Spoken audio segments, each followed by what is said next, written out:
this is certainly the place to be.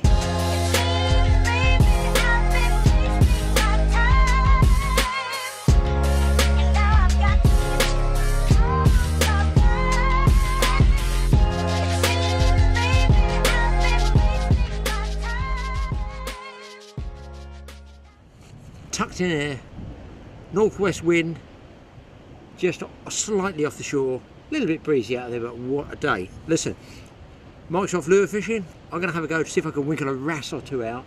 For that, I'm using the small size Nomura, and I've got my, well, I'm in love with it now, 5-piece travelling rod. Look, it is only light, you have to look after all this tackle. If it's sport fishing tackle, you have to look after it. I've got 10-pound line on there. In retrospect, I should have probably put maybe 6 or 8, but when you're sea fishing, you always want that little bit extra, don't you? This is my wrasse rig. Hope you can see this okay in this light.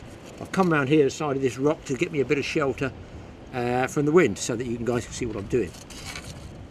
It's highly technical. Some of these hooks and a weight. I'm not using a lead here because the chances of snagging up are very high. I'm fishing down the side rather than casting out. I'm just using nuts, and I've been using these for quite a while now, basically because A, they're free, and B, they're silver and they shine. So what I'm doing is just fishing a single hook paternoster. Now, it doesn't matter which country you come from, this rig can work anywhere. I tie a knot in the end of my main line fishing line. It's a real cheap, easy way to go fishing. There's the knot. I put it through, let's say if you had a lead through my swivel, in this case it's going through the nut, just like this. Any form of nut would do, but I just feel these silver ones, you know, if I can ever get that through there, like that, so it's sliding.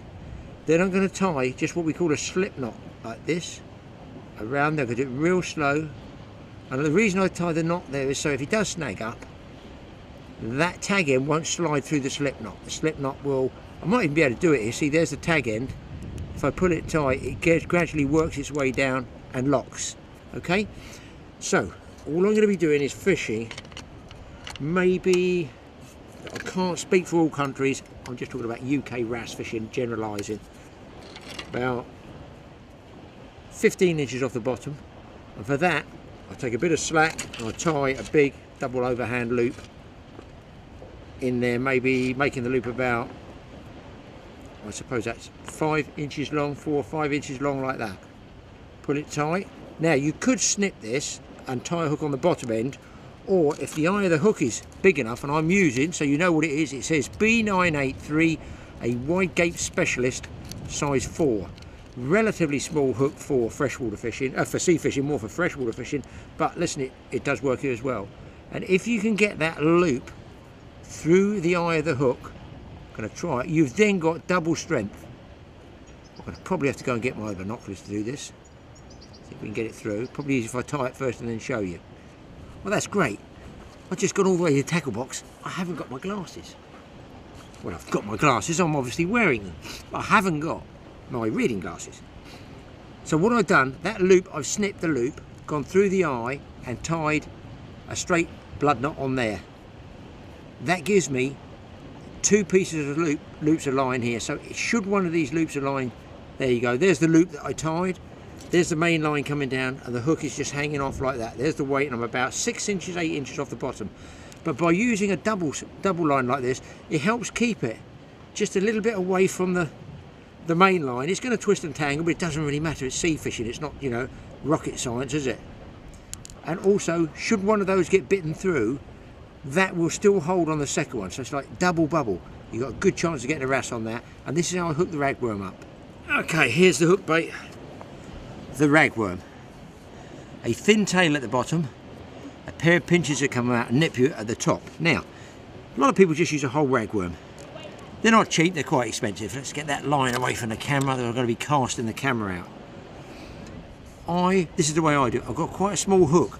That might possibly, for small wrasse, make 3 baits. So I'll go in through the mouth, roll it around, up the shank. These hooks, these B983s I think I said they were, are very sharp. Now, for most wrasse, if you thread that worm all the way up the line, you still got the hook point where my thumb is, forefinger is here. That's where you're going to hook the fish. If they start biting up here, you're going to be striking and missing the fish. Equally, if you leave a big long tail down there, they're going to start biting at the bottom, you're going to miss the fish. So what I do is I just nip it off about an inch below where the hook is. So it's more of a balanced bait, if you like, and if they bite in the middle, hopefully I can get them. And of course, from one ragworm, I can get at least 2 baits. Let's get it in the water and see if I can actually catch one. Well guys, I've got a small fish on, just shows you that that rig does work, that you can afford to lose the weight on. It's not a big fish, look, it's not a big fish, first one I've had. Feeder's not big, here he comes. There's that silver weight that I think actually does help attract fish. Look at it flashing in the sunlight. And a little dinky little wrasse, the first of the session on the rocks. Yes, we know it's not a big fish, but it's the right species. What we say, right species, wrong size. But listen, it's a start. And back it goes. Now, you're going to get small fish because I've already told you I'm using small hooks and smallish baits. So you can catch virtually anything. And hey ho, what is this fish? Is it a wrasse? Man alive, he looks uglier than the mother-in-law. In fact, knowing our family tree, it could well be the mother-in-law. Who knows what it is? A goby, a blenny, whatever, it doesn't matter to Mike, who's down there rigging up his lure rod because he doesn't want to go for wrasse. He wants to see if he can winkle out a pollack.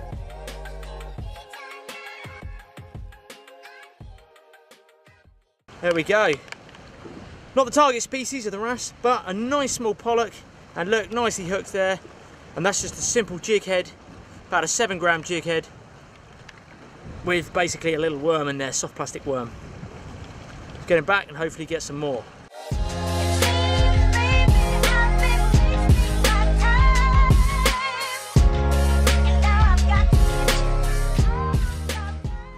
Okay, now you don't always need to drop straight down the edge.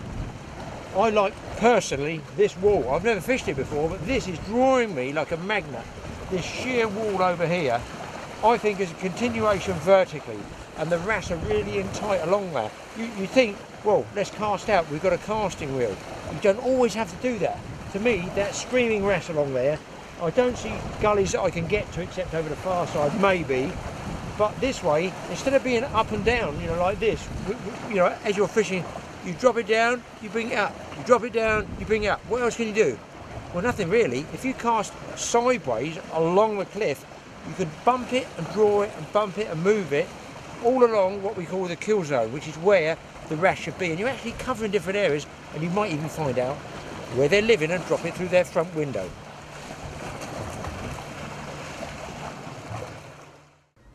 So while Mike has moved in on my favourite fishing spot, trying to get a pollack, too late, the old man's got the wrasse from right under these feet there. You can just drop down the side, or I can cast along the edge of the rocks, and that's what I've been doing. I cast along the edge of those rocks, pulled it back towards me, and eventually I found a spot where there's a decent little wrasse there. Look, they're not monster fish, but I'm not using a monster rod, am I? A bit of fun, and that's what it's all about. Well, that's a bit more like it, guys. Fishing down that side of that wall, like I told you, you don't have to go out, and whereas most people say, oh, you've got to be vertical for wrasse. Yes, as a sort of generalisation, but you can't work that area by casting alongside the gullies. I'm not saying you get bigger fish, it's just fishing. We all know you just go fishing and you catch what you catch. If you youngsters, don't forget, they get little spikes here. Don't know if you can see that. People don't just grab the wrasse, there's spikes here. These have got little spikes. So you've got the little spikes to beware of on the top, and just in there, if you stop that, just in there, we're trying to show. We're going to the dentist. There's his teeth. I've no idea whether you can see that on the lens. Hopefully you can. They're like little horsey teeth. They're like human teeth. They're like all parallel. They're not pointed like a full-on predator, but they will take lures. No question of that. Hook comes out being small. There's the fish. We're not going to keep it. We're going to put it back.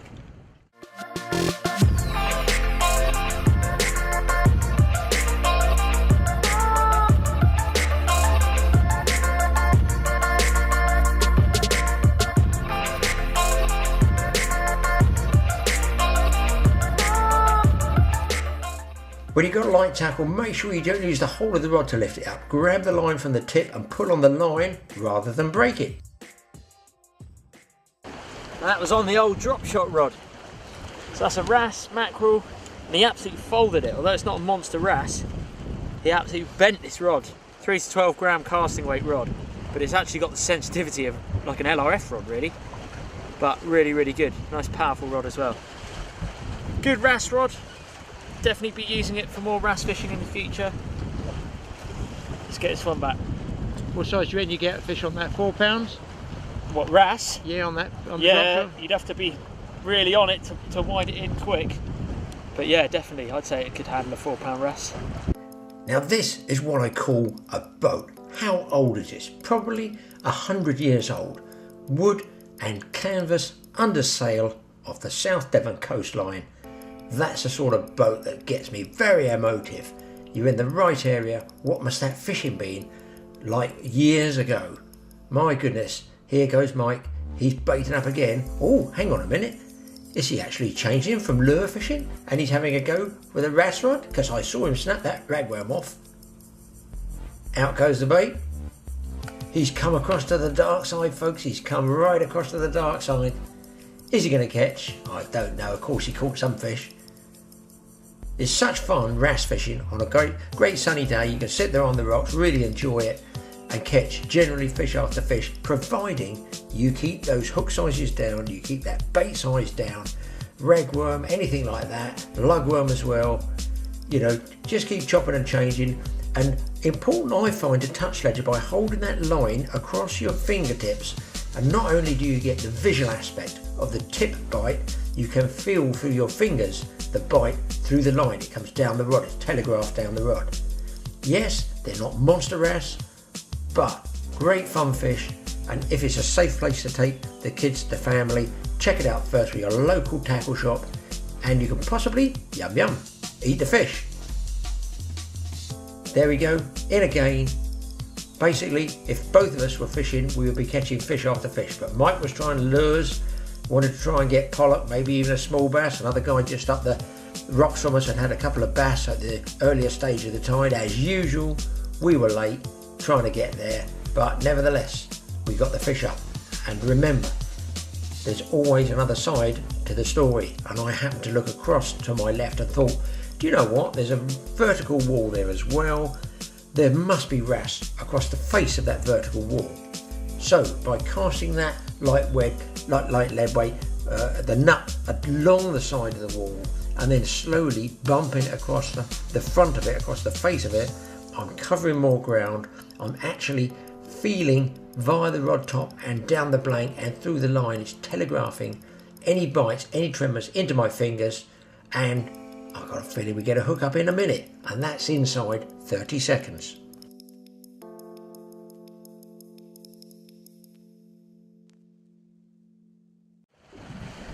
Well, there we go, guys. That was worth moving to that other wall. As you can see, I just looked behind me and I thought, well, that's a sheer wall at the other side of the rock mark we're fishing here. And, well, it's the same fish. He's going to give me trouble. Water all over the lens. These Devon fish, you see, they're wild.